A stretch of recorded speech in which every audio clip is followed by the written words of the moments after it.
پوچھا رابعہ بصری بڈھی یہ کیا کرتی ہے؟ کہا سن، تو کعبے کی نیت سے آیا تھا، تجھے کعبہ نہیں ملا، میں اللہ کی نیت سے آئی تھی تو اللہ نے خود کعبے کو میرے پاس بھیج دیا۔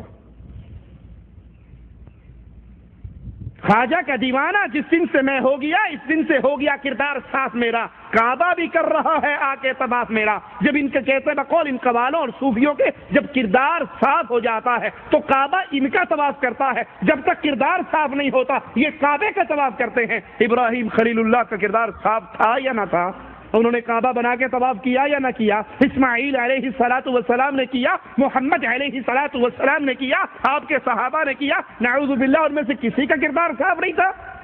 کعبہ تمہارا تو طواف کرے، آدھی کیلنڈری رابعہ بصری کا طواف کرے۔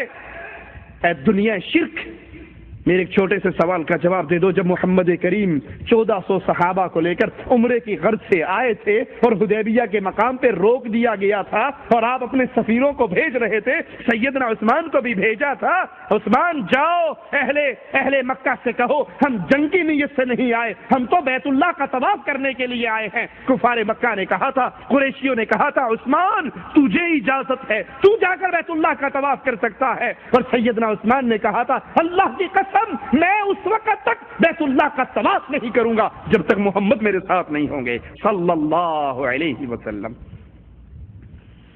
رابعہ بصری کے لیے تو یہ کعبہ گیا، اس قوال کے لیے تو کعبہ آیا، کعبہ نے اس کا طواف کیا۔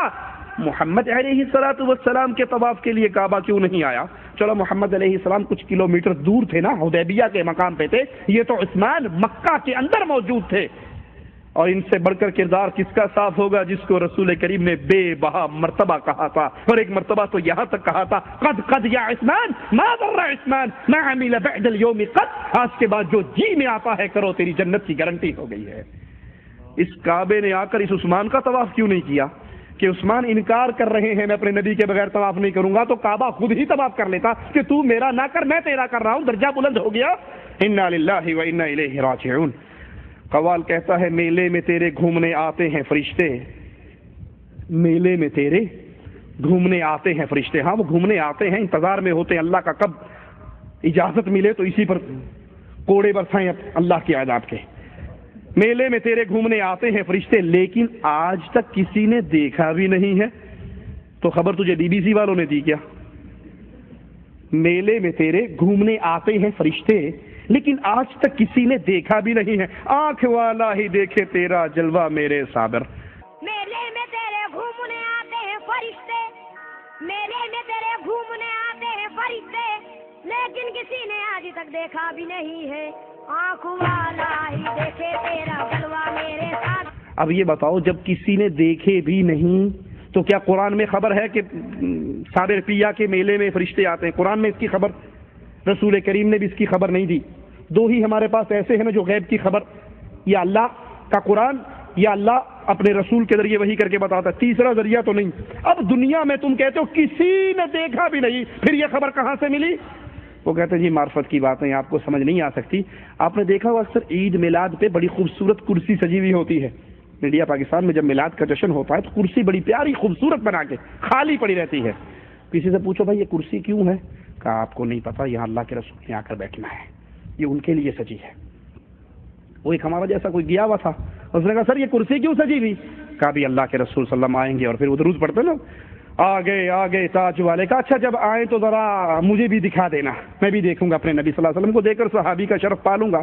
کہا نہیں تو وہابی گستاخ ہے، تیری آنکھ دیکھنے کے قابل نہیں ہے۔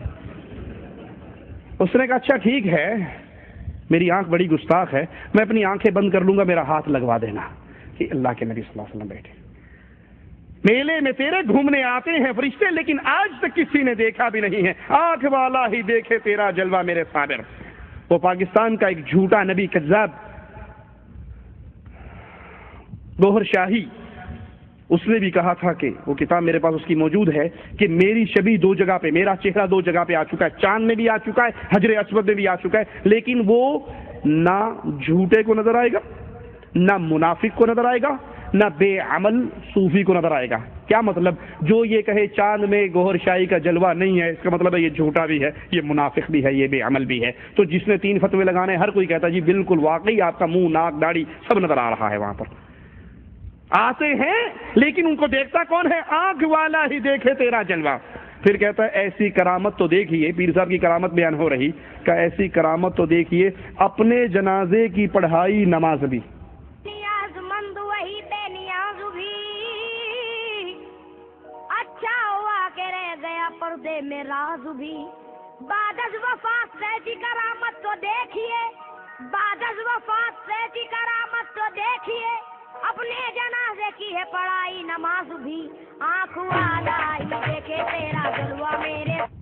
مر بھی گیا، اس کو غسل ہو گیا، استنجا ہو گیا، کفن ہو گیا، لوگوں نے اس کی لاش اٹھا لی، چل پڑے، اور جب جنازے کی لاش رکھ دی تو نماز کے لیے امام صاحب کی جگہ پہ خود ہی آگے ہو گیا. اللہ اکبر، اللہم اغفر لے حیینا و میتنا، مجھے بھی اور اس کو بھی، دونوں کو معاف کر دے. اپنے جنازے کی خود نماز پڑھی. اتنی بڑی کرامت اس کی، مرارہ بھی یہ ہے اور زندہ بھی یہ ہے. رسول کریم صلی اللہ علیہ وسلم کے ساتھ یہ ماجرا کیوں نہیں ہوا؟ ابو بکر صدیق کے ساتھ کیوں نہ ہوا؟ حضرت عمر کے ساتھ کیوں نہ ہوا؟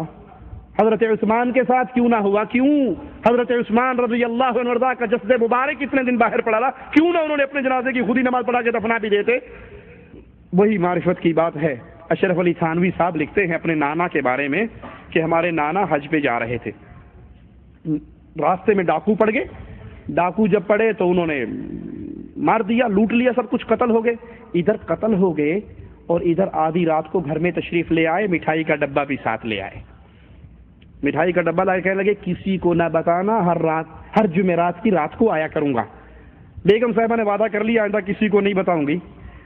صبح خیال آیا کہ جب بچے مٹھائی گلی میں کھائیں گے اور لوگوں کو پتا ہے کہ اس کا تو خامن مارا گیا، پھر ان کے دل میں غلط سوچ آئے گی کہ یہ مٹھائی کون دے کر گیا. اس لیے اس نے صبح اٹھتے ہی بتا دیا کہ رات تھانوی صاحب کے نانا ابو آئے تھے. تھانوی صاحب لکھتے ہیں اس کے بعد میرے نانا پھر کبھی نہیں آئے. اپنا جنازہ اس کی لاش پڑی ہے اور خود ہی اس پہ جنازہ پڑھ رہے ہیں. اس پہ آخری بات کہہ کے بات ختم کرتا ہوں. پاکستان کے اندر ایک مولوی صاحب اہل حدیث عالم نے تقریر کی کہ بھائی جو مر جاتا ہے وہ دوبارہ نہیں آتا، گیا اللہ کے پاس، معاملہ ختم. اس کے مقابلے پہ ان قوالوں کے مولویوں نے صبح تقریر کرتے ہوئے کہا کہ یہ وہابی نے جھوٹ بولا ہے. میرے ابا جی کو فوت ہوئے 3 سال ہو گئے ہیں، ہر جمعرات کو ہمارے گھر آتے ہیں. اس اہل حدیث عالم نے پھر کہہ دیا صبح اٹھ کے درس دیتے ہوئے کہ بھائی نہیں آتے، قرآن کہتا ہے جو چلے گئے وہ، ادھر دیکھو کون آتا ہے. اس نے اٹھا کر کیس کر دیا پولیس کے اندر. یہ بڑا گستاخ ہے، اس نے تہمت لگائی ہے، توہین کی ہے. اب وہ ڈی ایس پی جہاں پیشی ہوئی بریلوی مولوی کی بھی اور اس اہل حدیث کی بھی، وہ پٹھان تھا. اس نے اہل حدیث کو خوب رگڑا لگایا، جاتے اس پہ چڑھائی کر دی. تجھے شرم نہیں آتی مولوی صاحب؟ ہمارے سیاسی جھگڑے نہیں ختم ہوتے، ہم اپنی پریشانیوں میں پھنسے ہوئے ہیں، ہمارے حکومت کے پنگے ہیں، اور تمہیں کیا؟ اس کی اماں ہے، اس کا ابا ہے، اس کے گھر آتا ہے، تجھے کیا تکلیف ہے؟ تو اہل حدیث عالم نے خاموشی سے صرف اتنا کہا، کہنے لگے ڈی ایس پی صاحب اس کا ابا فوت ہو گیا. کہیں فوت ہو گیا؟ ماڑا پھر تمہارے گھر کون آتا ہے؟ وہ تو فوت ہو گیا. بھائی یہ جنازے کا، اس کا لاش اس کے جنازے کی پڑھی ہے. بعد وفات ایسی کرامت تو دیکھیے، اپنے جنازے کی پڑھائی نماز بھی. یہ مردہ بھی یہی پڑھا ہے، جنازہ بھی یہ پڑھ رہا ہے. اللہ نے تو اس کو ایک پیدا کیا تھا، یہ 2 کیسے ہو گئے؟ مرا ہوا بھی یہ ہے اور زندہ بھی یہ ہے. یہ قوالیوں کے سارے جملے اللہ کے کلام سے ٹکراتے ہیں، دین توحید سے ٹکراتے ہیں، دین اسلام سے ٹکراتے ہیں. ان کا سننا، یاد کر لینا، ان کا سننا، قوالی سننا گانے سننے سے بڑا گناہ ہے. گانا سننا بھی گناہ ہے، بہت بڑا گناہ ہے، لیکن قوالی، گانا سننا صرف گناہ ہے، اور قوالی انسان کو کفر اور شرک تک لے جا سکتی ہے. اللہ نے توفیق دی تو باقی قوالیوں کے حوالے سے جو عقیدے ان کے ہیں انشاءاللہ پھر کسی مجلس میں کریں گے. اقول قولی ھذا واستغفر اللہ لی ولکم ولسائر المسلمین فاستغفروہ انہ ھو الغفور.